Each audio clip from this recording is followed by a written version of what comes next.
behind the curtain part of this presentation. All right, so just give me a moment. Can everybody hear me? Gonna get a thumbs up?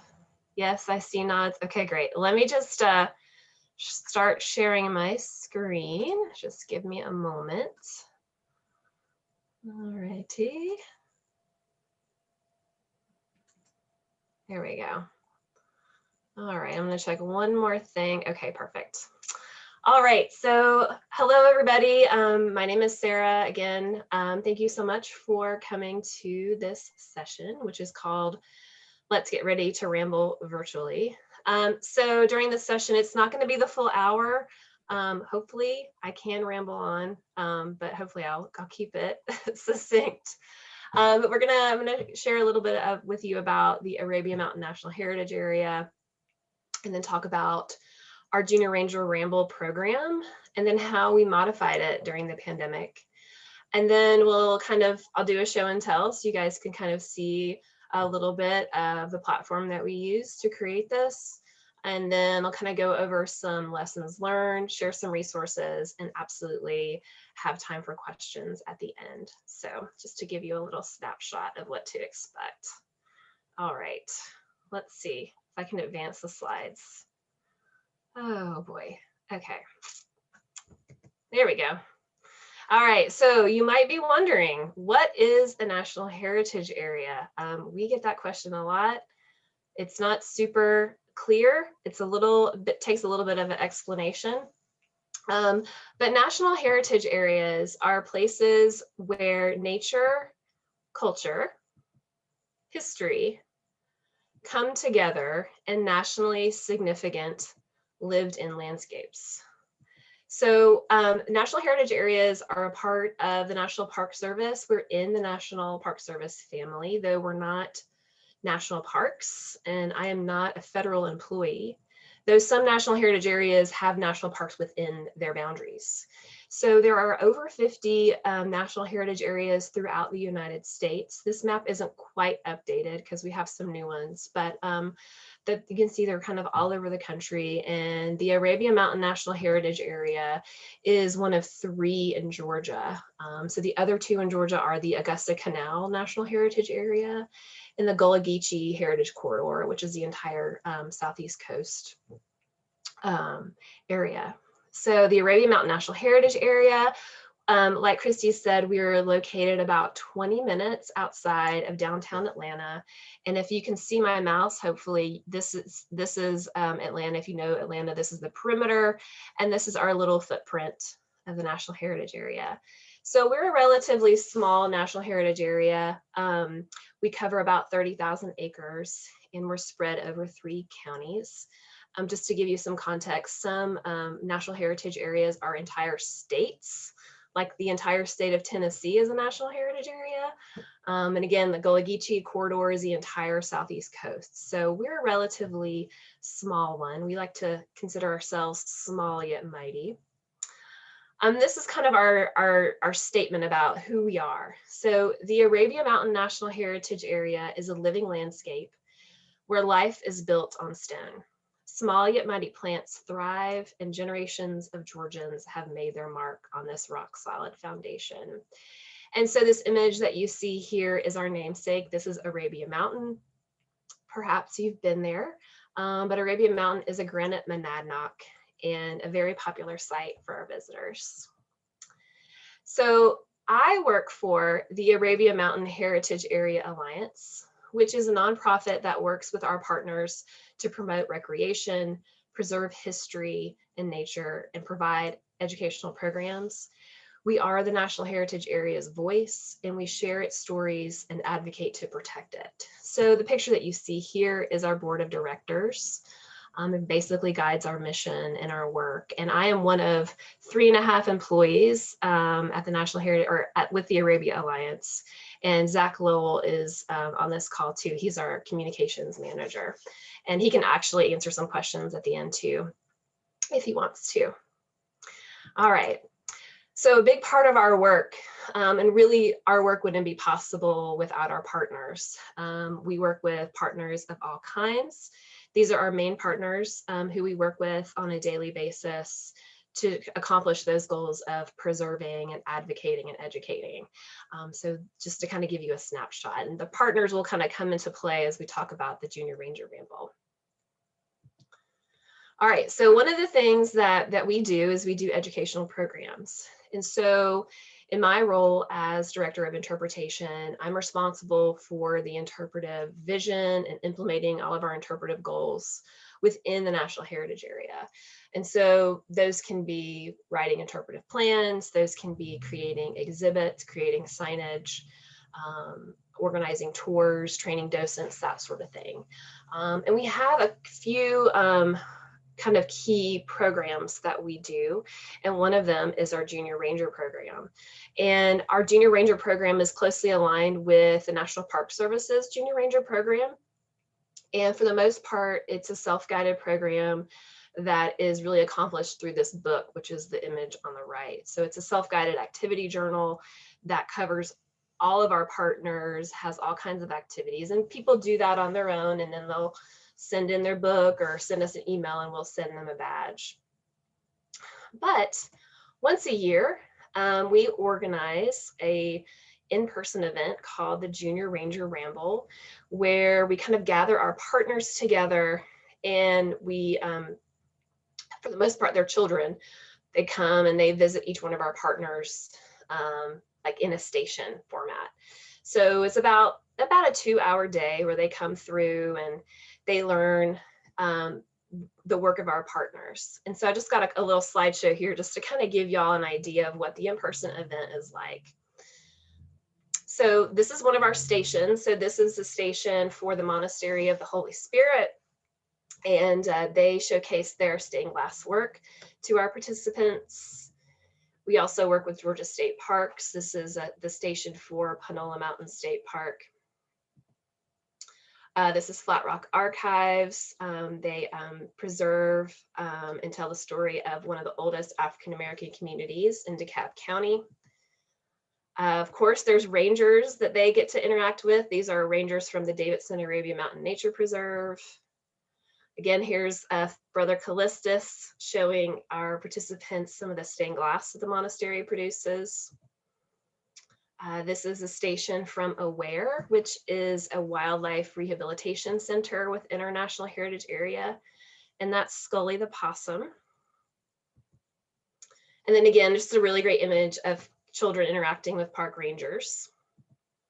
And so at the end of the event, we gather all of our participants together and we do a group swearing in ceremony. So the person who is swearing in our participants is our Congressman, Hank Johnson.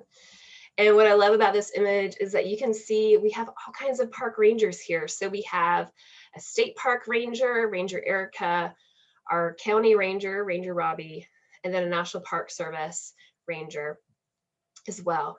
So that's kind of what the day is like. It's a really great day full of discovery and energy, and it's a really great program.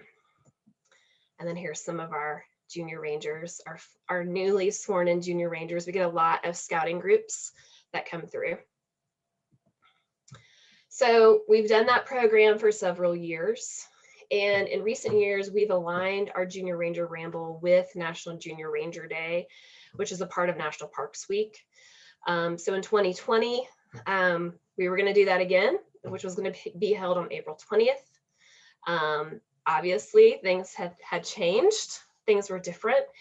And so this is just kind of a graph kind of showing a year's worth of COVID hospitalizations.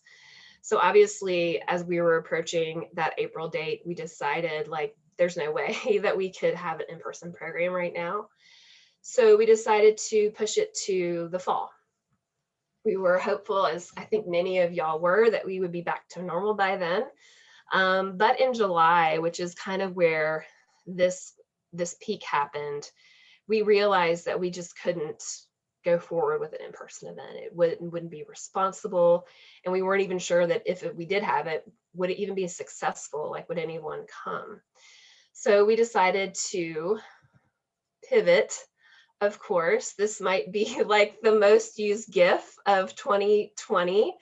Yeah, so we were like, let's pivot this event. Let's make it virtual.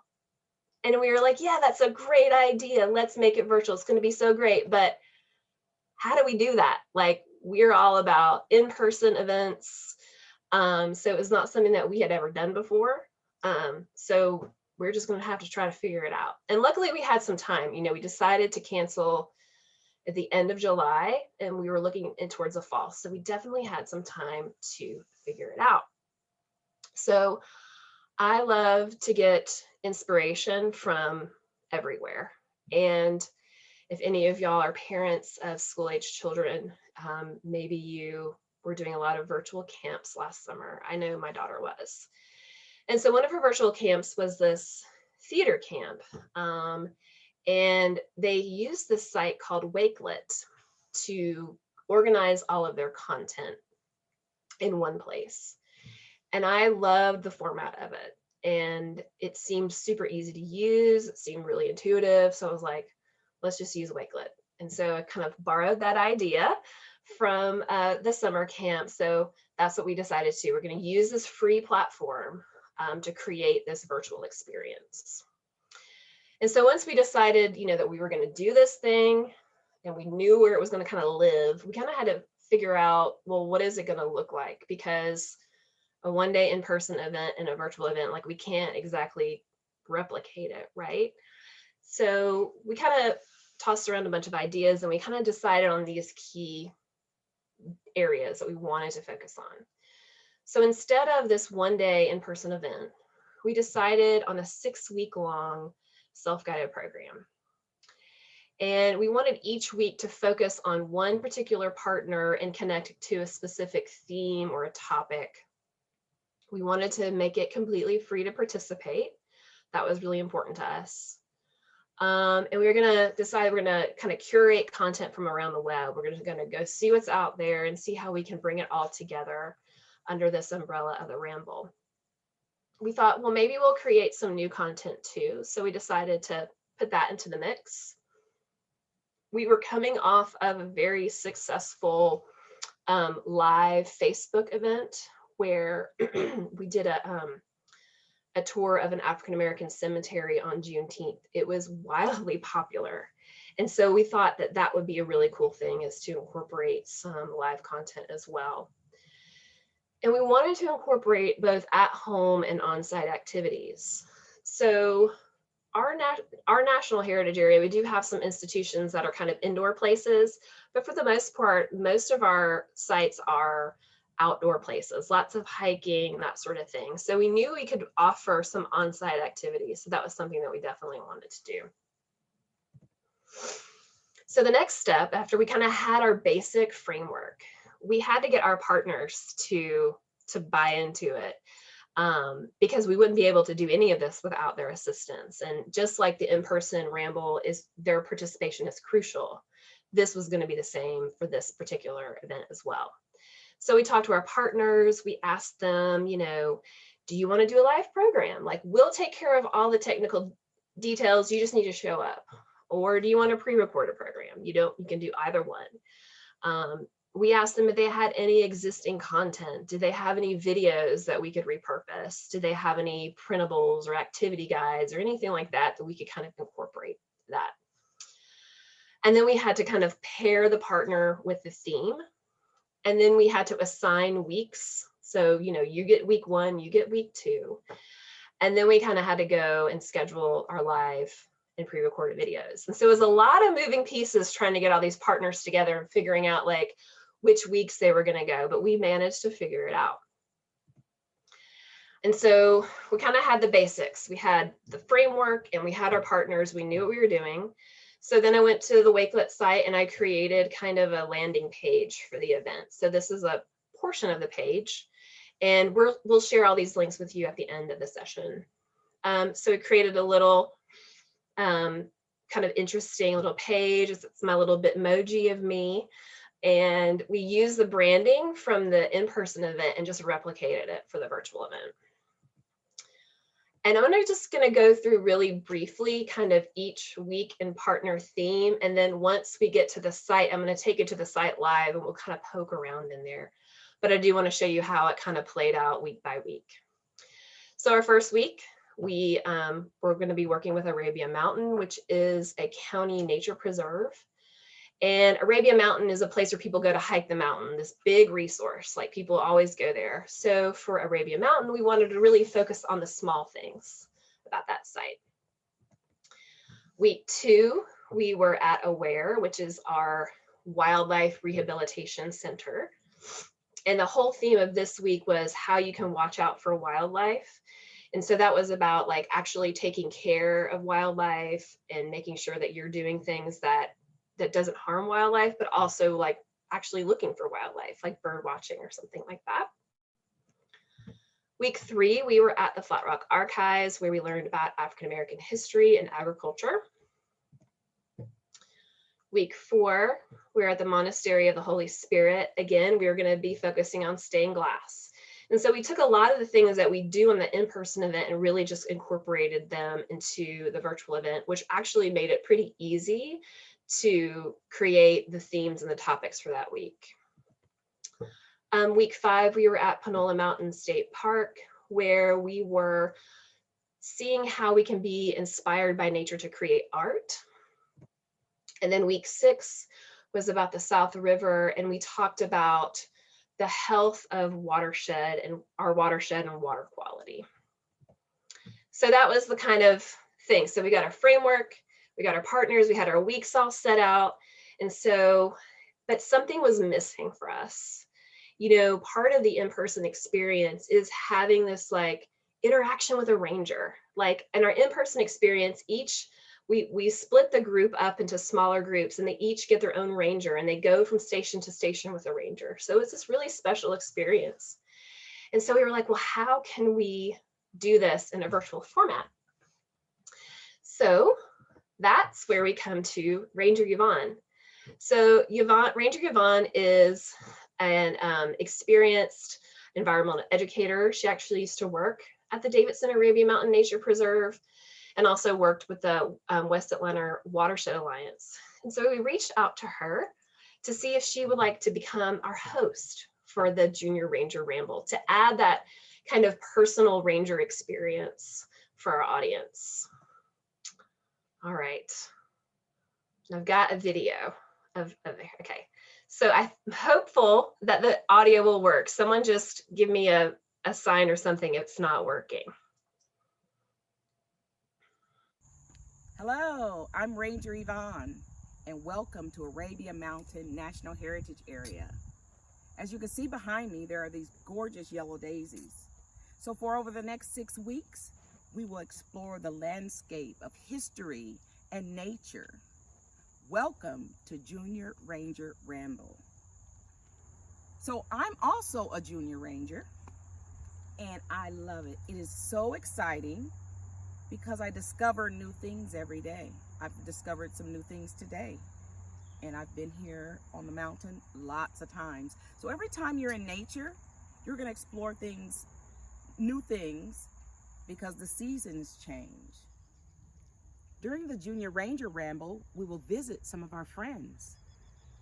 Arabia Mountain, Panola Mountain, the Monastery of the Holy Spirit, Aware, South River, and the Flat Rock Archives. And at the end, you'll earn a Junior Ranger badge. And you know I like badges and things like that, as you can see from my walking stick. Remember, Junior Ranger Ramble is free and self-guided, and it's for all ages, even if you have a little gray hair. So I'll see you soon, and I'm Ranger Evonne. I'll be your host as we explore Arabia Mountain National Heritage Area.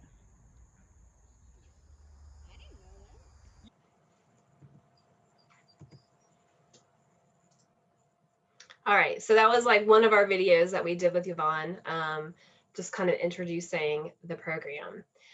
All right, so we have our framework, we have our partners, our weeks assigned, we have a host. It's all coming together. So now it's time that we needed to really like build out the content and build out each week, you know? And so we knew that we wanted to have at least these 3 components for every single week. So the first one was this Let's Go Live. So this was a live program which really meant either actually live through Facebook, we did it through Facebook Live, or a pre-recorded video. We let our partners decide on what they wanted to do. Each week also had an at-home activity. This was like really low-tech activities, really just sort of like guiding questions, that sort of thing. But it was really important for us to offer the experience for someone who maybe didn't have the ability to come on site, maybe didn't even live in the area, or maybe somebody who just did not feel comfortable going out in public, because everybody was kind of all over the place in terms of their level of comfort. So the at-home piece was really important. That said, we also wanted to offer people opportunities to actually get out in the National Heritage Area and experience a lot of our resources. So each week also had a get outside kind of piece to it. Another little thing that we added, which was not required, was a discovery kit. So this is a picture of our discovery kit. So this was free for people. They just had to pay for shipping. Priority shipping was like $15. But as long as they paid that, we sent them this in the mail. So it included tools to use during the Ramble, and then also specific activities for each week. So for example, you can see there's a stained glass activity for the monastery week, and then there was a planting activity for Flat Rock. But also included a bandana, magnifying glass, and binoculars. All right, so we kind of knew it was going to go into everything. We had our little discovery kit. Now we needed to get the word out, right? We wanted this to be successful. So just to touch on a few things that we did, we sent out a press release. Zach can maybe share a little bit about this if he wants to, about if this got picked up by any press. I don't actually remember, but we always send out a press release for our events. So we definitely did that. This is a terrible picture, but we did an event on Facebook to promote it. And of course, we did a lot of other social media promotion across all of our platforms.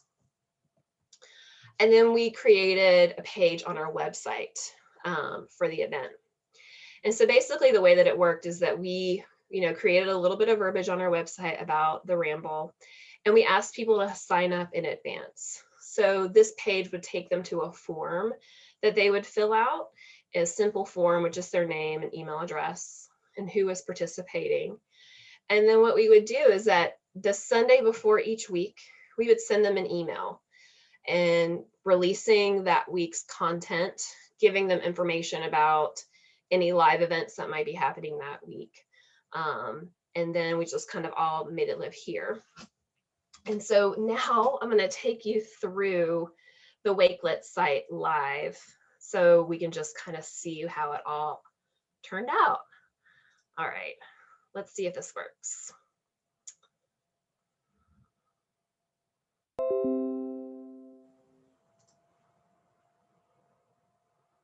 All right, can y'all see that okay? Yes? Okay. All right, so here is the live Wakelet site. And again, we'll share this link with y'all so that you can kind of poke around. I'm not going to go through all of it because it's quite a lot of content, but I'm just going to show you a couple of weeks, and then we'll kind of get into the outcomes and stuff. So this was the first collection that we created, the Let's Get Ready to Ramble page. And this was just like a brief overview of what this is all about. And we created this one first, and we made this live first. So this is something that we may have shared on socials, we may have put it in a newsletter or something like that. But it just basically gives folks an idea of what to expect. And we had the introductory video from Ranger Evonne in here, let them know when it started, what they get at the end. And then we talked about the different components for each week, what to expect. We also had a section about the discovery kit, a link for them to order it. We really tried to emphasize that it was not required for participation. We did not want to create any limitations in terms of participation. We wanted to make it as easy as possible for people. And then Evonne also did an unboxing video for us. And then of course we had a place for questions and things like that. So that was kind of like the introductory page, which was the first thing that we created. All right, so I'm going to show you 2 pages or 2 weeks. One of them has a live event and then one of them had a pre-recorded event. So I'm just going to go to week 2 for aware. All right, so this is what each week would look like. Again, we're repeating that graphic identity for the week. And then we just introduce kind of the topic or the theme for the week. So each page has this introductory language with a link to our partner's website. Each week has an introductory video from Ranger Evonne introducing what's going on. And then this was really hard for me because like I'm very like organized and I wanted all of this stuff to be like in a very specific order, but Wakelet's a little like whatever. And so it kind of put things in an order that I was like, I couldn't necessarily control, but I think that's okay, right? Because it's not like this isn't a linear thing. So Sarah, yeah, we are still stuck on the first web. Okay. Let me see. I'm sorry. Are you still there? No, yes. All right. Are you back on the presentation? No, we're just on the come ramble with us virtually. It looks like it's the home page. Okay. And you never went to the web page? I don't think we did. Okay. Let me try it again. Yeah, I think what was happening is we were watching the screenshot of this web page. Right. And then when you were advancing forward on the web page, we weren't along. Okay. Can you all see my pointer moving? Yes. Yeah. Yeah, you may have to stop sharing and reshare because sometimes it just gets frozen. Okay. No worries. We've got plenty of time. No, y'all were like, well, I don't know what she's talking about. Okay. It's like, I think I'm supposed to be seeing something I'm not seeing here. So there we go. Okay. Glad other people chimed in. Yeah, thanks, y'all. Okay. Oops.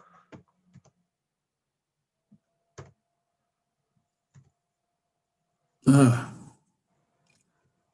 right, I'm trying to go back here. Hold on a second.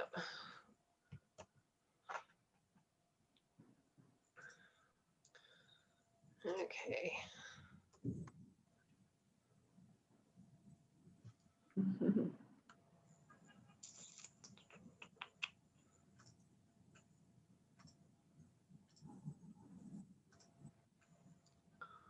All righty.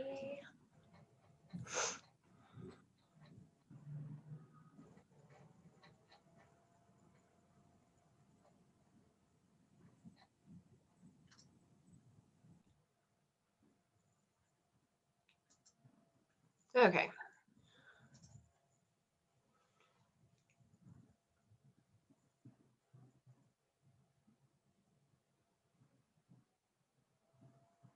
All right, has anything changed?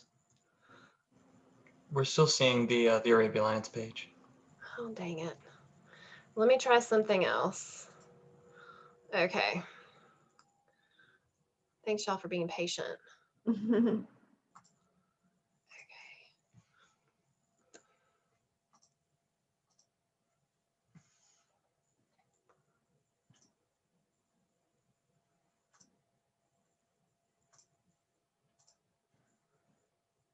Okay. Hey, Zach, is that the right page? Yes, now it's on Wakelet. Okay, yay, thank you. Okay, sorry about that. That's all right. All right, okay, so here is the Wakelet site and it's live. And I'll just go through this intro page really quickly and just let me know if it's not changing. Has it changed? Yes. Okay, cool. All right, so this was the introductory page where we just kind of laid out what the program was all about. We put that intro video with Ranger Evonne here. We had information about the discovery kit. We had an unboxing video and just basically kind of outlining things for folks, like what they should expect from the program. And it also gave another link for them to sign up. All right. All right, so I'm just gonna go into a couple of these weeks just so you kind of see what it's like live. All right, so y'all see week 2 aware? Yeah, okay. Yeah. Thank you. Okay, so each week sort of looked like this. So it had a little bit of text kind of introducing the week and what the theme was for the week, excuse me. We also had a link to our partner's website. Each week had an introductory video from Ranger Evonne. And then this is a place where we took content from our partner and reshared it. So they had 2 really great videos that they did, one about an egret rehabilitation and one really fun song about throwing your apple cores out the window, which I definitely recommend watching. It's really cute. And so this was kind of how each page would look like. So at Aware, we did a live program, a Facebook live program. So what we did at the beginning of the week under Let's Go Live, we let them know when that was happening and when they could tune in. And then if they weren't able to come, we went in and changed the content and then posted the recorded live video on our website. So that's kind of an example. Again, you can see the get outside piece and then also the at-home activity. And, you know, the at-home activities, like I said, were really easy. They were just like questions, just getting people to think. They weren't really complicated, didn't really need anything besides like a pen and paper.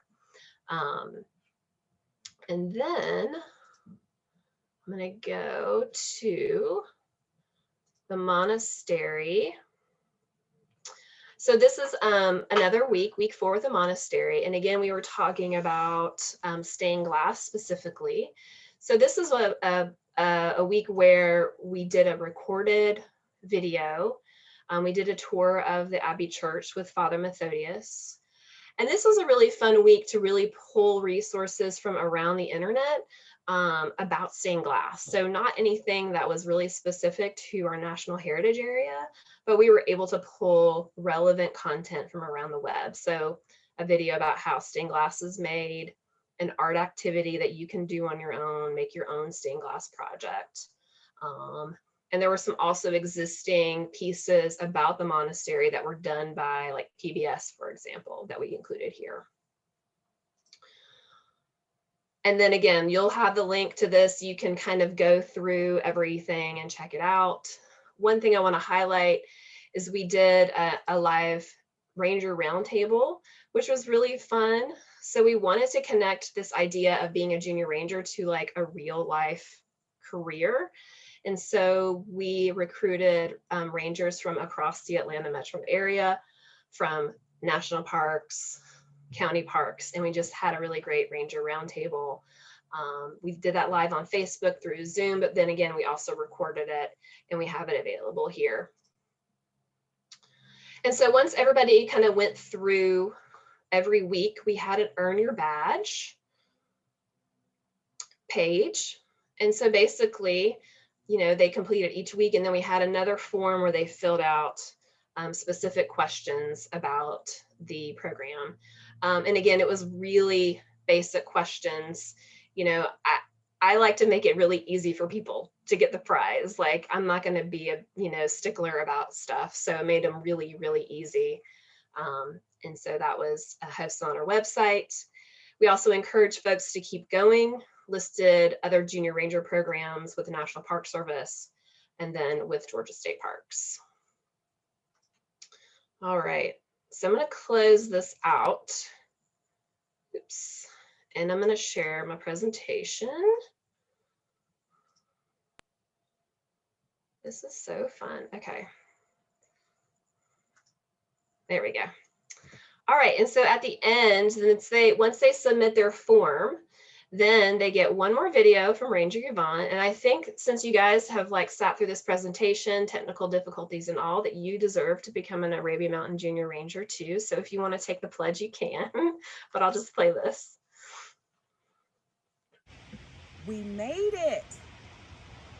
Today you get sworn in as a Junior Ranger. Now raise your right hand and repeat after me. As a Junior Ranger, I promise to treat the earth and all living things with care and respect. Tell others about my discoveries in and around the state of Georgia, or the state where you live. Encourage my friends and family to protect special buildings and places. Be a friend to nature and a champion to history. And most of all, come back. So here is your badge. And I'm going to pin mine to my Junior Ranger banner. Maybe. Okay.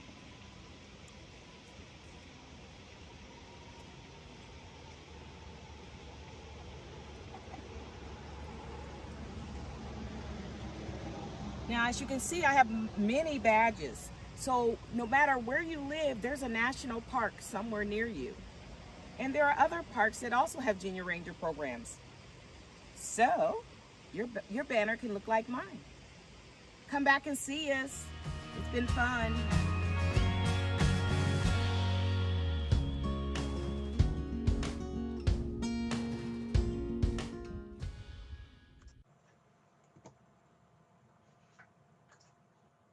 All right, I saw some of you guys taking the pledge. Let me know if you want a badge. I'll send you one. Just email me.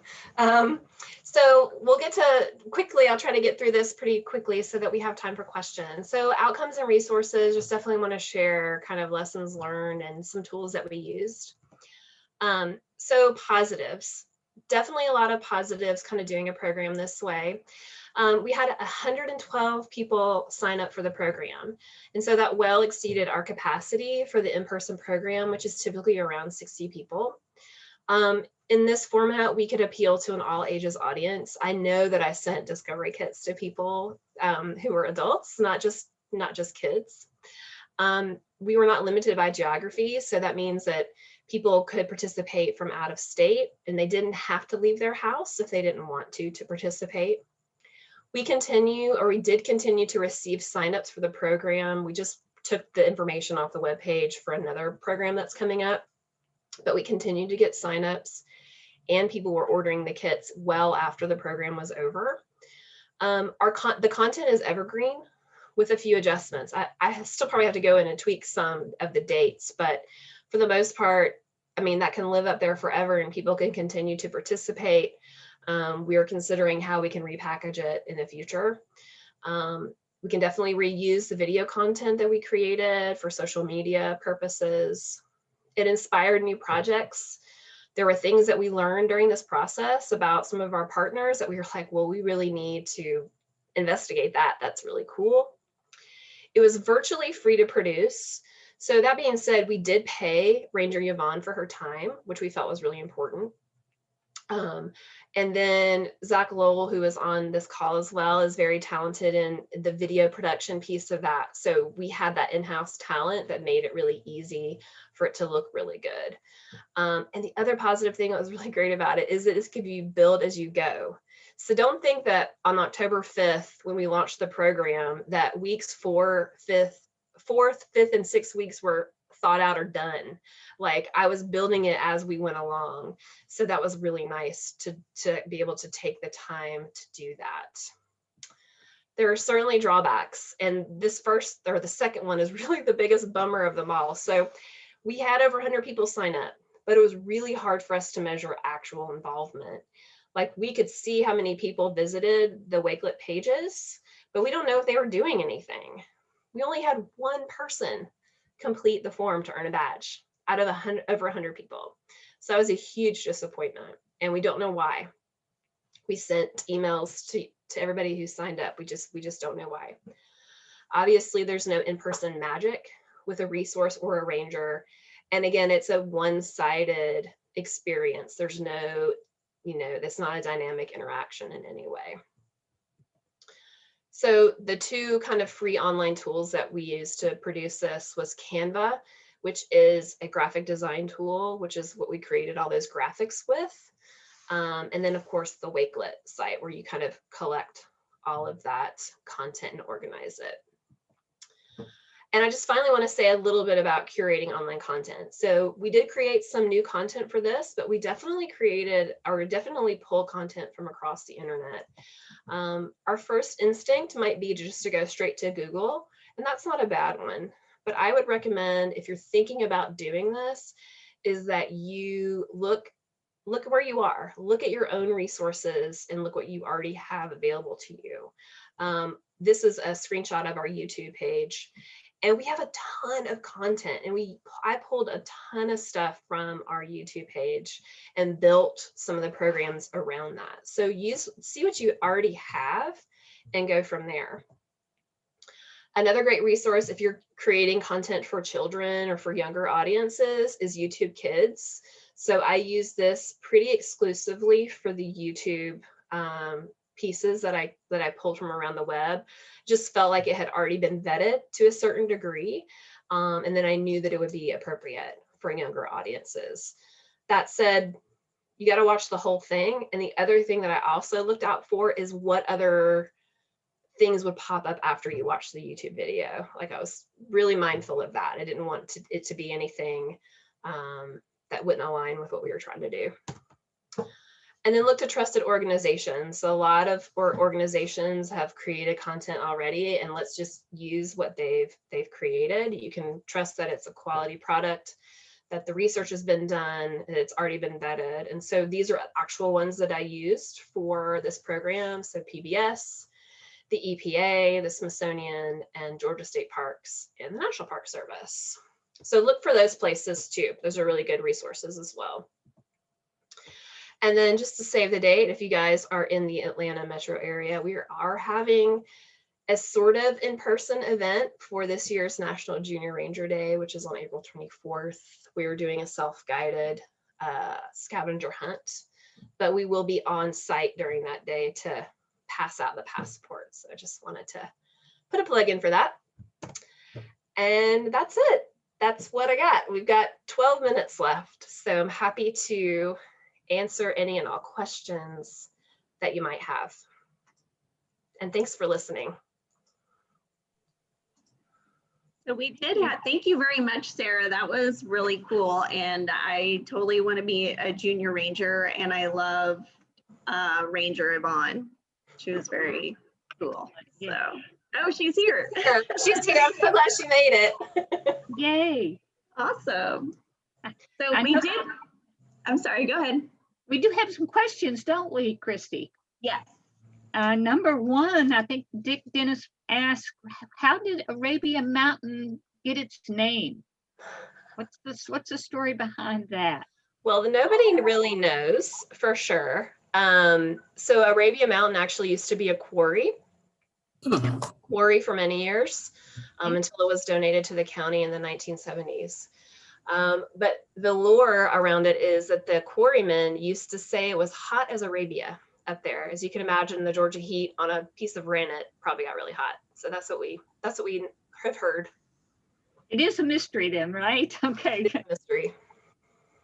And Dick, you also had a question about length of time for the, Well, I think I figured that out. I mean, since it's self-guided, it's going to vary on things. But I guess I still want to ask the question: how much either live or prepared video do they have each week? It varied. It just depended on the week. I would say that I think our rule for a live video would probably be a little bit longer. I don't remember how long those live videos were, but I don't think they were more than 30 minutes because it just felt like, people can't really have their attention span that long. Thank you. You're welcome. Is there any other questions for Sarah or any discussion? Yeah, Phil. I don't have experience with Wakelet. Does it provide you with analytics as far as the number of hits and times and things like that? It has like a little section that says how many views it's had, but I don't even know if it has in-depth analytics, but I haven't actually looked, so I probably should look into that. But I can see how many people have viewed it. Sarah, Would you explain the kits again? Did they send them, do they send them back to you or? What? No, we just sent them to them. We, like we had little activities in there. And so, yeah, it's like one of those things, you just like put it out into the world. You don't know what happens to them, but no, they didn't have to send anything back with the kits. So that was the only cost of that was for you guys anyway, shipping them the $15. Mm-hmm. Well, we paid for all of the items in there. And some of the stuff we repurposed, like we have a big hiking event in March where we give bandanas, and we canceled most of those in March. So we had a lot of those to give away. So we gave those away and just some other promotional items. I think the only things that I bought for those kits were like the stained glass activities, the planting activities, and the binoculars. So that was certainly a cost to us, but it wasn't required for participation. Oh, okay. Okay, good. Thank you. You're welcome.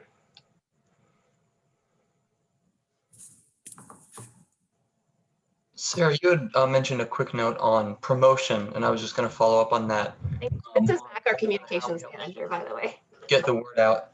Sorry, this is Zach. I'm the communications manager. Hey, y'all. So we did send out a press release. We have a press list, of course, and we have some local newspapers that pretty regularly print our stuff, kind of city stuff, county stuff, as well as kind of the larger Atlanta Journal-Constitution ran it.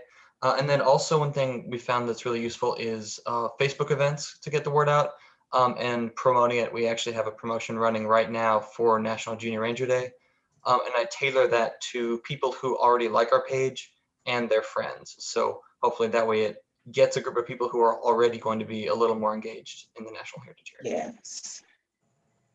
Thanks, Zach. Any other questions? Evonne, do you want to say anything? How was it for you being the host? Well, Sarah, you already know I had an awesome time.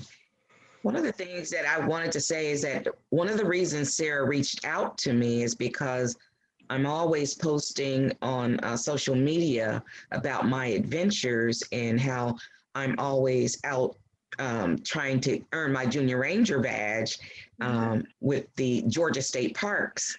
And that's what prompted her to call me. So I just wanted to say that, like she said, she knows she sent bags to more than just kids. Adults are just as interested. I have visited every Georgia State Park and historic site, but now I'm revisiting those areas now that I have more time in my life. And the reason why I wanted to revisit them is because each Georgia State Park is so different, just like the national parks, they're all so different, and the history. So now I'm spending time learning the history of the parks and what went on in that area during the past. So it's very educational. I'm always seeking information. So I encourage everyone, K to Gray, get outside, explore, and just learn new things. Awesome. Thank you, Evonne. Thank you. Yeah, she's definitely inspired us. You're welcome. Love that. I'm totally using, I've never heard K to Gray. I'm totally using that from now on. That's awesome. Oh, yes. Okay, any other thoughts or questions for Sarah or anybody else in the group? We've got I say feel free to email me if you have any questions or if you I want just want to say, Junior Ranger badge. yeah, I put the wait Sarah link. and Zach, Oh, go ahead.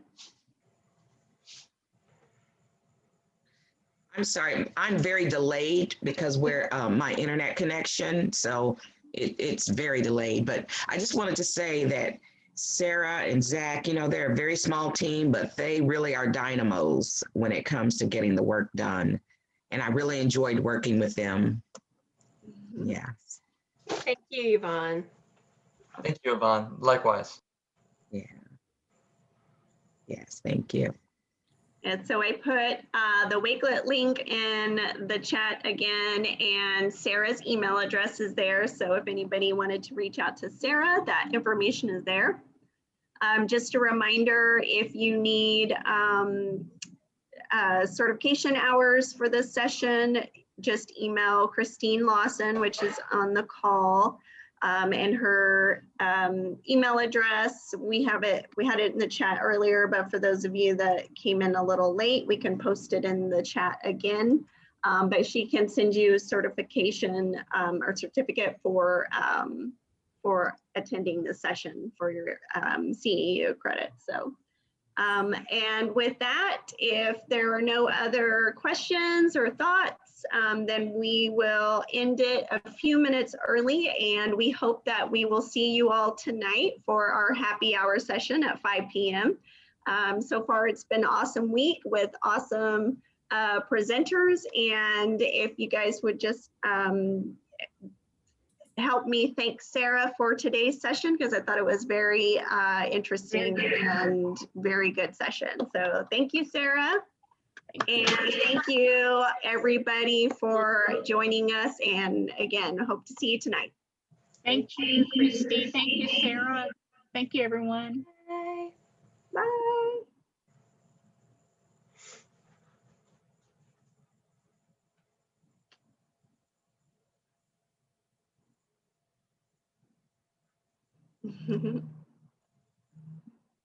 Bye, Christy. Thank you so much.